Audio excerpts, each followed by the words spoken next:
안녕하십니까. 스포츠평론가 김준석입니다. 오늘 아시아 축구계를 강타한 충격적인 소식부터 전해드리겠습니다. 한때 중국 축구의 미래를 짊어질 유일한 희망으로 불렸고 대륙의 메시라는 어마어마한 별명까지 얻었던 선수, 바로 우레이가 소속팀의 APC 챔피언스리그 엘리트 명단에서 제외되면서 사실상 조기 은퇴 위기에 내몰렸다는 소식입니다. 많은 분들이 영웅의 몰락이라며 안타까워할지도 모릅니다. 하지만 오늘 저는 이 사건을 다른 시각에서 아주 냉철하게 파헤쳐보고자 합니다. 이것은 한 선수의 안타까운 부상이나 비극이 아닙니다. 이것은 중국 축구가 스스로 만들어낸 거대한 환상이 마침내 무너져 내리는 필연적인 과정일 뿐입니다.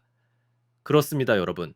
이것은 비극이 아니라 마땅히 벌어져야 할 일이 벌어진 것입니다.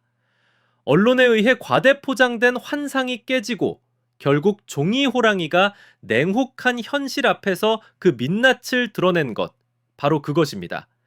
지금부터 저 김준석과 함께 그 껍질을 낱낱이 벗겨보겠습니다. 자, 팩트를 보시죠. 상하이 하이강이 대체 무슨 일을 벌였습니까? 자신들의 주장을 팀의 심장과도 같은 선수를 명단에서 제외했습니다. 이것은 단순히 한 선수를 뺀 것이 아닙니다. 아시아 전체를 향해 이렇게 선언한 것이나 다름없습니다. 우리 팀의 주장 우레이는 이제 아시아 무대에서 뛸 실력이 되지 않는다. 바로 이겁니다. 이건 선수를 보호하기 위한 신중한 결정이 아닙니다. 이것은 냉혹한 사형 선고나 마찬가지입니다. 그동안 계속되어 온 무릎 부상은 그저 핑계일 뿐입니다. 오랫동안 감춰져 왔던 진실, 그 둑을 무너뜨린 마지막 물 한 방울에 불과했다는 겁니다. 자, 이 몰락의 본질을 제대로 이해하려면 시간을 거슬러 올라가 아시아 축구 역사의 길이 남을 희대의 망언을 다시 끄집어내야 합니다. 바로 이 말입니다. 내가 유럽에 조금만 더 일찍 갔더라면 손흥민을 넘어섰을 것이다. 여러분, 이게 말이 된다고 생각하십니까? 그가 전성기를 구가하던 시절에 나온 말이라고 해도 이건 그저 웃음거리에 불과했습니다.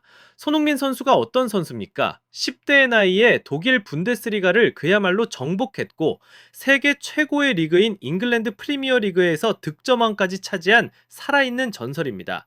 그런데 우레이는 뭘 했습니까? 스페인 라리가에서 잠깐 반짝하는가 싶더니 결국은 안방인 중국 슈퍼리그로 도망치듯 복귀하지 않았습니까?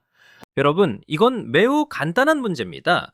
문제는 유럽 진출 시점, 즉 타이밍이 아니었습니다. 더 근본적인 문제, 바로 선수 개개인의 클래스의 차이입니다. 일찍 갔어도 결과는 똑같았을 겁니다. 왜냐? 간단합니다. 실력이 거기까지니까요. 그의 발언은 자신감의 표현이 절대 아니었습니다. 이건 철저한 자기 기만이이자 자신의 실력 부족을 환경 탓으로 돌리려는 비겁한 변명일 뿐입니다. 내가 실력이 없는 게 아니라 타이밍이 안 좋았을 뿐이야. 어디서 많이 들어본 말 같지 않으십니까? 네, 맞습니다. 전형적인 패배자의 논리죠. 자, 이제 그의 득점 기록을 한번 들여다볼까요? 2024 시즌 한 해 동안 무려 42골을 터뜨리며 세계 득점 랭킹 4위에 올랐다. 야, 정말 대단한 기록처럼 들리지 않습니까? 하지만 여기서 우리는 아주 중요한 질문을 던져야 합니다. 그 골들이 대체 어디서 터져 나왔냐는 겁니다. 기록을 자세히 들여다보면 그 대부분이 바로 중국 슈퍼리그에서 나왔습니다. 솔직히 전문가 입장에서 말씀드리자면 수비의 질을 논하기가 민망할 정도인 바로 그 리그 말입니다. 옛말에 이런 말이 있습니다. 호랑이 없는 굴에 토끼가 왕노릇한다. 딱 이 경우 아닙니까? 중국 리그에서는 득점 기계였을지 몰라도 진짜 실력을 겨뤄야 하는 국제무대, 국가대항전에서는 그 득점 기계가 대체 어디 있었습니까? 예? 그가 중국 대표팀의 에이스로 활약한 지난 10년 동안 중국 축구가 뭘 이뤘습니까? 제자리 걸음은커녕 오히려 뒷걸음질만 치지 않았습니까? 여러분, 진정한 슈퍼스타는 팀 전체를 한 단계 위로 끌어올리는 선수입니다. 단순히 자신보다 약한 수준 낮은 수비진을 상대로만 골목대장 노릇을 하는 선수가 아니란 말입니다.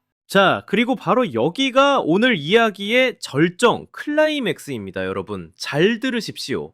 우레이의 몰락은 부상 때문에 일어난 것이 아닙니다.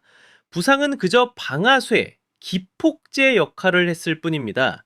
그의 추락은 이미 오래전부터 모두가 알고 있었던 예견된 수순이었습니다. 생각해 보십시오. 한 선수가 오로지 속도라는 단 하나의 무기에만 의존합니다. 그에게는 섬세한 기본기도, 경기의 흐름을 읽는 전술적인 지능도 부족합니다. 이런 선수가 과연 오랜 시간 정상의 자리를 지킬 수 있을까요? 절대 불가능합니다. 축구 선수의 생명과도 같은 속도가 떨어지는 순간, 그에게는 과연 무엇이 남게 됩니까? 아무것도 남지 않습니다. 그리고 마침내 터진 마지막 결정타, 최후의 굴욕, 바로 이번 AFC 챔피언스 리그 엘리트 명단 제외입니다.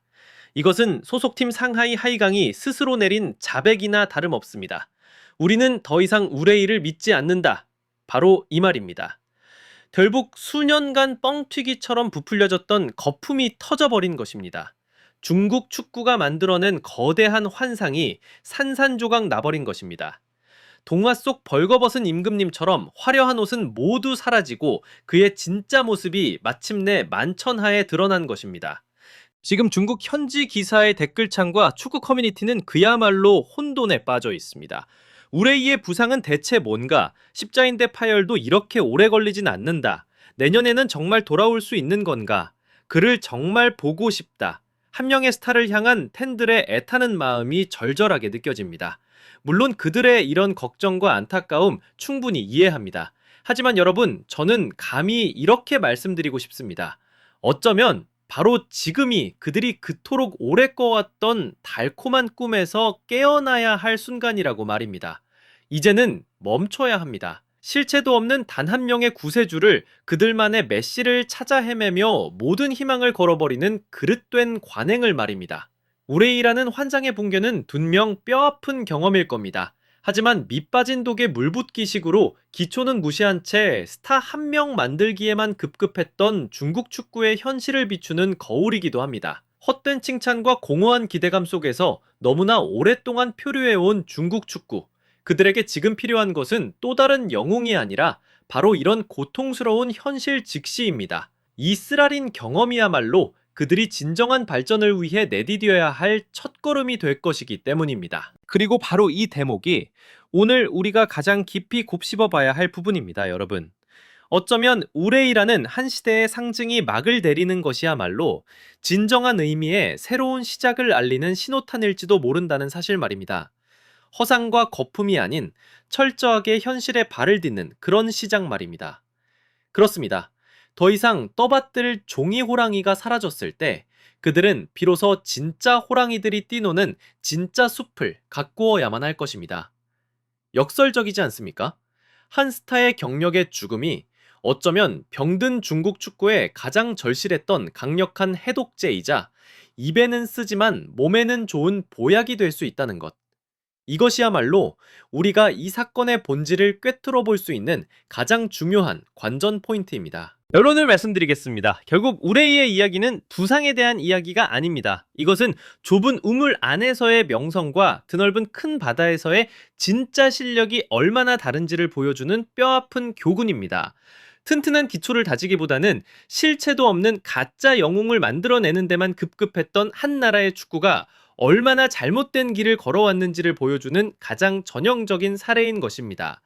이제는 모든 것을 있는 그대로 불러야 할 때입니다. 그리고 때로는 진실이란 것이 이토록 냉혹하고 잔인한 법입니다. 우레이라는 환상의 붕괴에 대해 여러분은 어떻게 생각하십니까? 이것은 비극일까요? 아니면 당연한 귀결일까요? 여러분의 날카로운 의견을 지금 바로 아래 댓글로 남겨주십시오. 오늘 저의 분석처럼 깊이 있고 가감없으며 열정 넘치는 스포츠 평론을 계속해서 보고 싶으시다면 좋아요와 공유 버튼 누르는 것 잊지 마시고 무엇보다 구독 버튼을 꼭 눌러주셔서 앞으로의 그 어떤 전문가적인 분석도 놓치지 마시기 바랍니다. 시청해주셔서 대단히 감사합니다. 지금까지 스포츠 평론가 김준석이었습니다. 다음 시간에 다시 뵙겠습니다.